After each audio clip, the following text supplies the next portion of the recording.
alternance Boigna Plessa 02 CML. Bienvenue 03.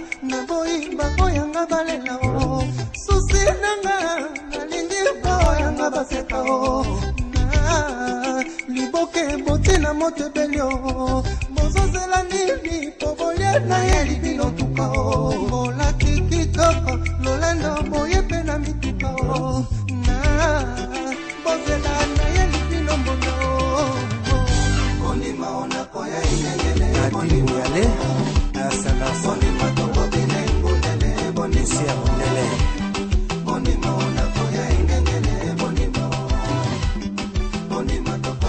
Verti Colito Tua Pata Mokolo ya liwa na ngai baya te na kolaboka te.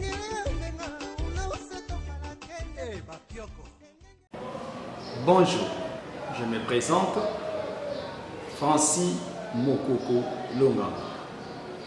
Je suis chimiste analyste, expert en chimie industrielle. Le sujet de notre séquence d'aujourd'hui est la verrerie.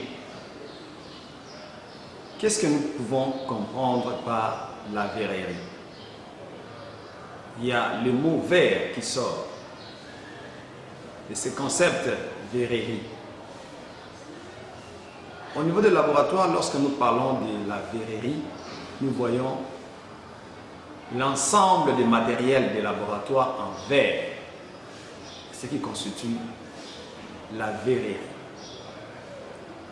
Il y a une catégorisation des matériels. Nous avons des matériels de laboratoire d'usage courant, des matériels de laboratoire de prélèvement, des matériels de laboratoire de préparation. Nous pouvons aussi ajouter d'autres matériels ou même appareillage en verre. Ici, nous allons aborder plus le matériel, l'usage courant, ainsi que le matériel de prélèvement. Observons quelques-uns parmi eux. Nous avons le tube à essai. Le tube à essai, ici, c'est maintenu par un support, qu'on appelle support tube à essai. Ce sont des tubes qui servent à prélever des échantillons. Lors des premiers tests, par exemple, on peut prélever un échantillon à partir de ces tubes à essai. On prend, par exemple, un réactif, un échantillon, on peut mettre ici pour réaliser une expérimentation donnée, un essai. C'est donc les tubes à essai. Nous avons le péché. Les péchés, ce sont des récipients toujours en verre qui servent à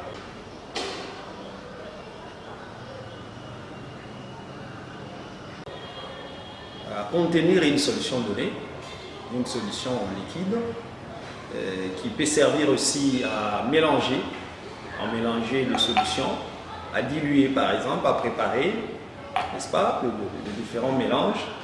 On peut les contenir dans le bécher. Donc on peut trouver des béchers de différentes dimensions, taille basse, taille haute, en pyrex ou ordinaire. Ce sont donc des béchers.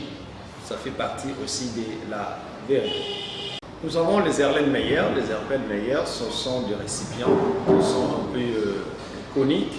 Ce sont des récipients qui servent à la préparation de certains mélanges. Ça peut contenir aussi des solutions.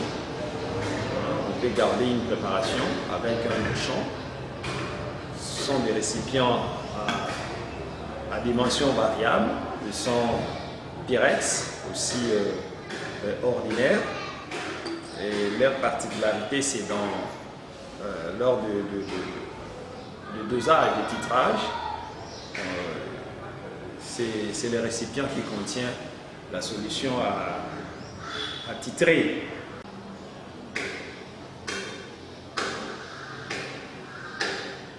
peut avoir des Hélène Meyer avec des bouchons tels que celui-ci. Il y a une solution qu'on peut garder.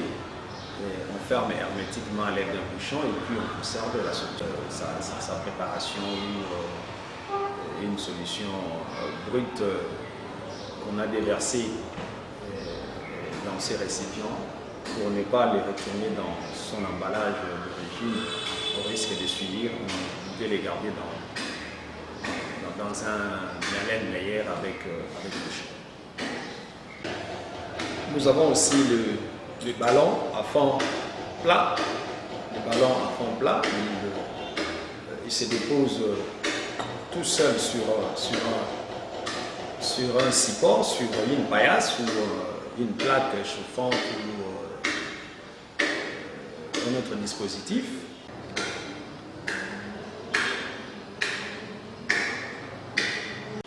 Ils sont de dimensions aussi variables. Nous avons aussi des ballons à fond rond. Ballon à fond rond. Il y a une différence. Ballon à fond plat qui se dépose. Là, nous avons des ballons à fond rond. Et il est difficile à ces ballons de se déposer. Celle aura toujours tendance à tomber. C'est comme ça que les ballons peut être maintenus par un support.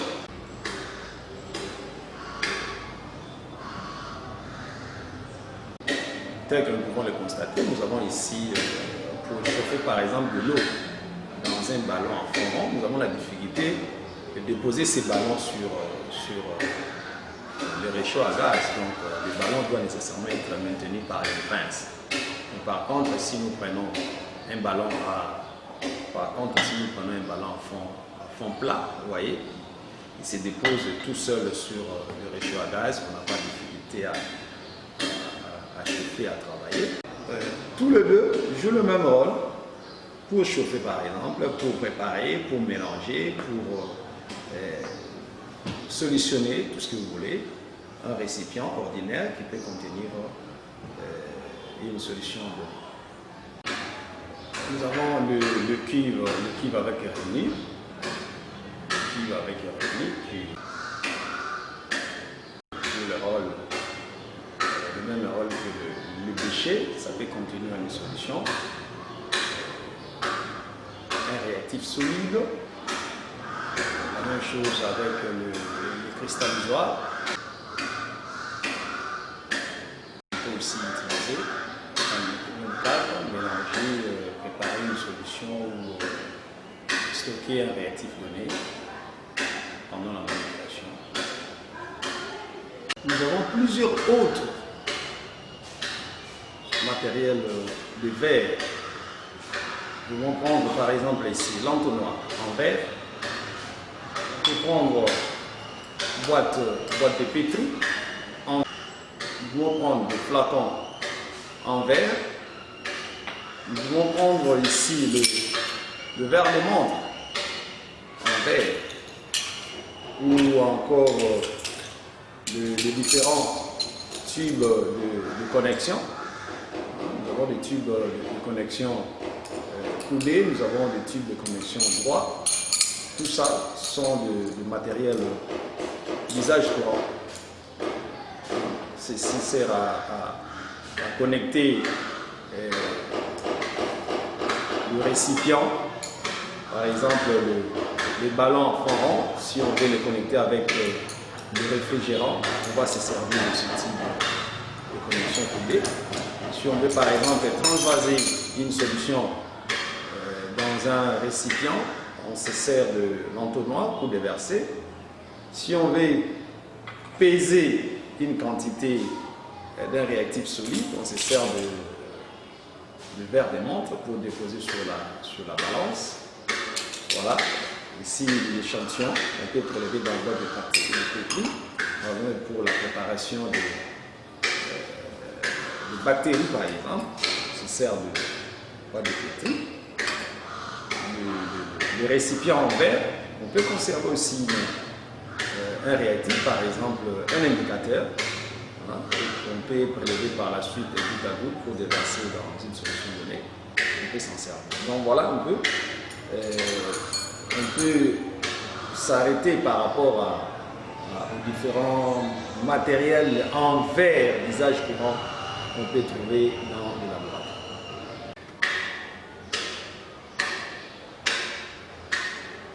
Mais parlons maintenant des autres matériels en verre, la verrerie de mesure. Voilà. Donc c'est cet ensemble de matériel qui sert à prélever un volume précis, des substances liquides par exemple. Parmi ces matériels en verre de prélèvement, citons premièrement ici l'éprouvette graduée, autrement dit aussi le pied gradué, puisqu'il y a un pied, le cylindre gradué aussi. Nous avons ici le cylindre qui constitue l'éprouvette, qui constitue le pied, et gradué, puisque nous pouvons lire ici la graduation dans tous ces récipients. Alors ce sont des récipients de matériel de laboratoire qui servent à prélever un volume précis d'un réactif liquide. Donc, si nous voulons par exemple prélever 50 ml d'eau, nous pouvons facilement lire la graduation et prélever avec précision. Nous avons ici la fiole. C'est comme un ballon en fond plat, mais la différence est que dans les ballons, nous n'avons pas les traits des jauges. Par contre, ici, nous avons un trait de jauge indiquant la capacité de l'ampoule jusqu'au trait de jauge. Par exemple, ici, nous avons un ballon de 500 ml. Donc, on peut facilement préparer une solution à l'aide de ces ballons. Donc, c'est un récipient qui sert à la préparation des solutions titrées.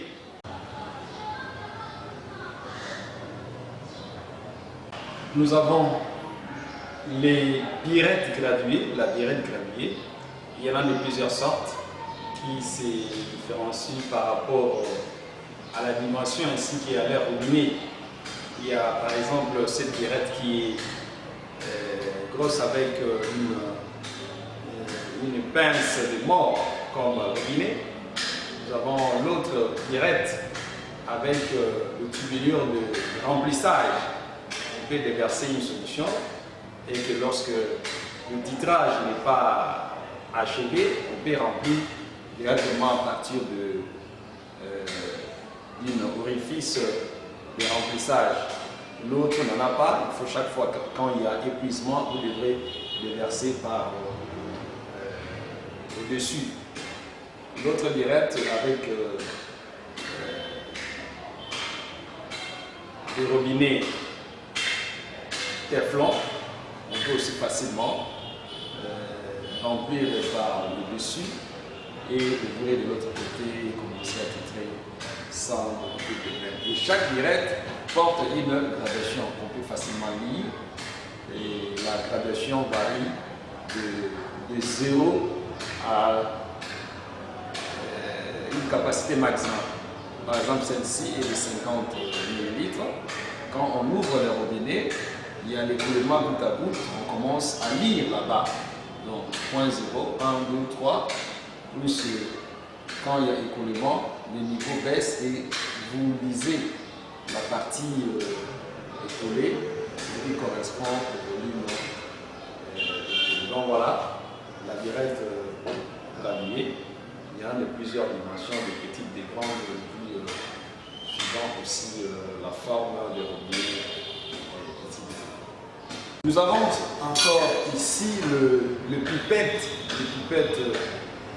pipette jaugée qui se caractérise par un trait de jauge et puis une ampoule en millier. C'est un matériel de prélèvement de grande précision. Si nous voulons prélever par exemple celle-ci à une capacité de 10 ml, nous pouvons utiliser l'autre birette à 20 ml ou à 100 ml. Donc ici, le volume que nous voulons prélever doit correspondre à la capacité de la pipette jaugée à utiliser. Et là, nous prélevons juste au niveau des traits de choses. Par contre, si nous utilisons les pipettes graduées, vous avez la graduation qui est là, qui diffère avec les pipettes jugées.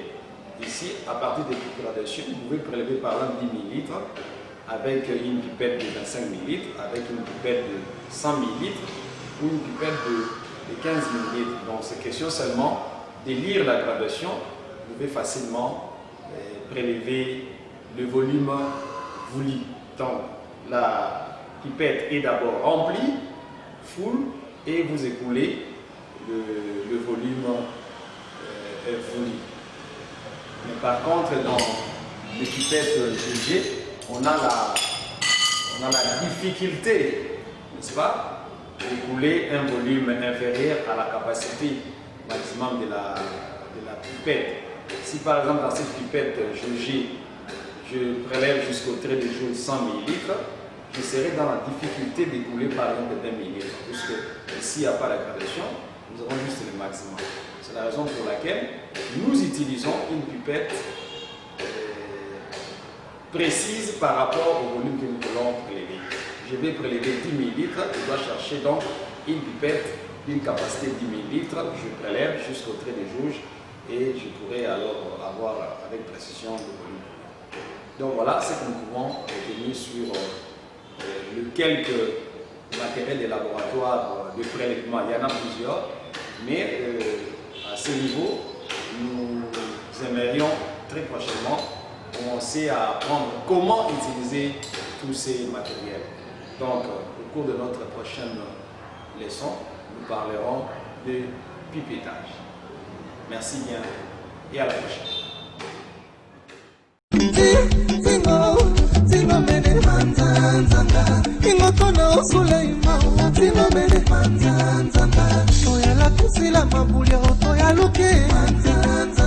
Waseka wambuza